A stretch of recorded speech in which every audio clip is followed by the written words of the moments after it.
Hey, before I get into the topic of this video, I do have a public service announcement.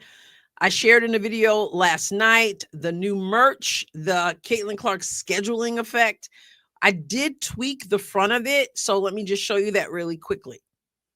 As you see here, it says the CC effect, aka scheduling conflict. I'll just put this over here so you can see it. I'm hovering over it so you can see it up close. The CC effect, aka scheduling conflict. This is a t-shirt here. There's several things and the back of it coming to a larger arena near you. And again, if you know, you know. So go shop. There are, again, as I said yesterday, different particular items with this, as well as the older stuff that I've had on this shop, the AdrienneRossCom.myspreadshop.com.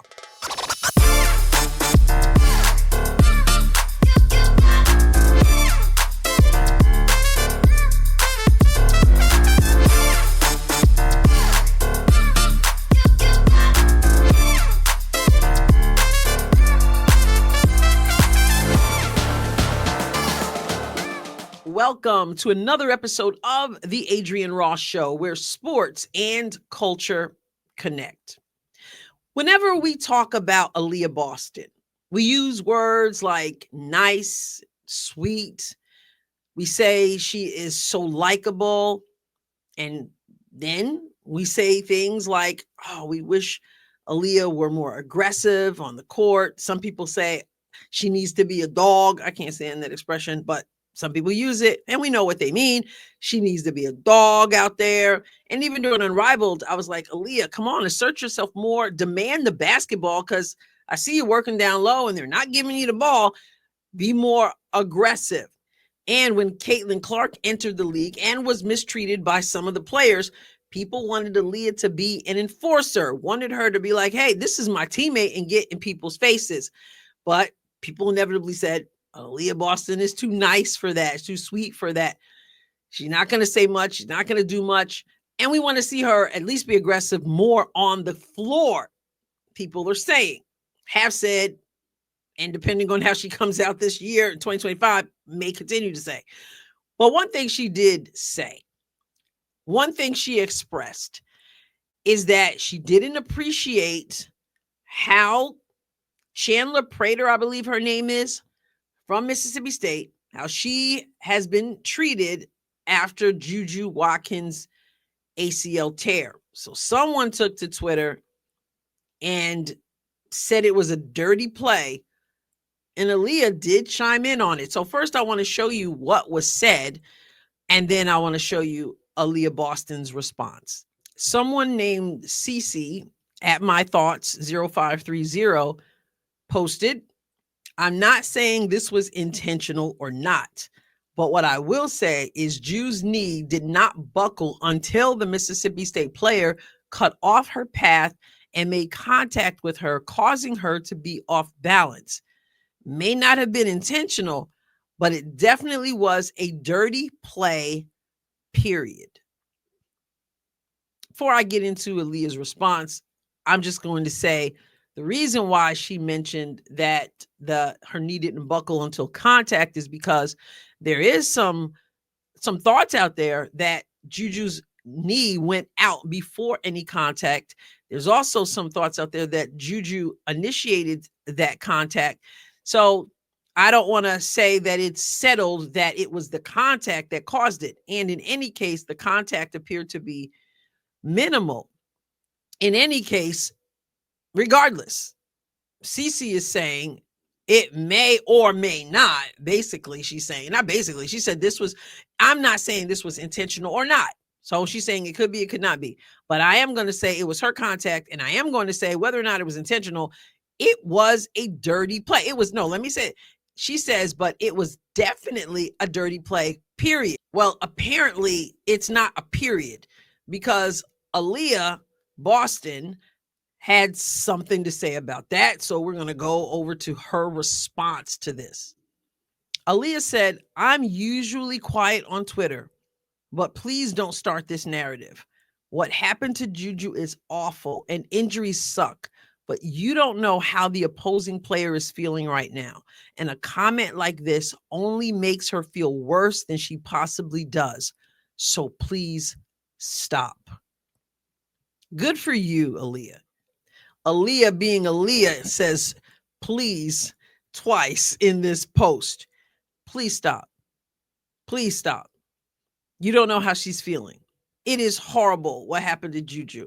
But I found myself not only praying for JuJu, and I am, but also praying for the other young lady. Not just because people are cruel and online and going after her, but because even when you did not intend to hurt people, and most people don't intend to hurt people in situations like this, most people, you still know that you are somehow involved in this whole thing and someone is hurt. That's difficult to deal with. The last thing you need are people who are saying you were being dirty when you were out there to play basketball. So I appreciate Aliyah. Unlike some players, Aliyah Boston, you don't see her get caught up in drama and stuff on social media. So when she says, I'm usually quiet on Twitter, she's basically saying, I usually don't say anything, but I got to say something here. And I got to say, stop. Stop with this narrative. There are people who are involved, people's emotions as well as their physical bodies. JuJu situation is terrible. And the situation with I believe her name is Chandler Prater. The situation with her, with people coming after her, people are saying that there's some death threats and stuff out there. I don't know. I try not to get involved in too deep, kind of like a quick look and keep it moving. But I applaud Aliyah for stepping up and saying something, because what's right is right. And there are sometimes when you don't want to get involved in things, you don't want to say anything, but there are times when you just got to say something. Please don't start this narrative. But this is what people live for. They live for narratives like this. So to pretend just because it was JuJu who got hurt and she's so beloved doesn't mean the other person was purposely trying to take her out. A dirty play? Really? I don't know if it's intentional. First of all, if it's not intentional, how is it a dirty play? And then to say period. No, it's not period. Let's talk about this. Where do you see a dirty play? So I'm going to show this to you again. And dirty play? All right, we're back at USC. Let's take a couple of looks at what happened with JuJu Watkins. Remember, she grabbed at her right knee, right leg. Okay, there's nothing dirty about it. And for CC to even say, I don't know if it's intentional. What? USC, let's take a couple of looks at what happened with JuJu Watkins. Remember, she grabbed. Enough of that.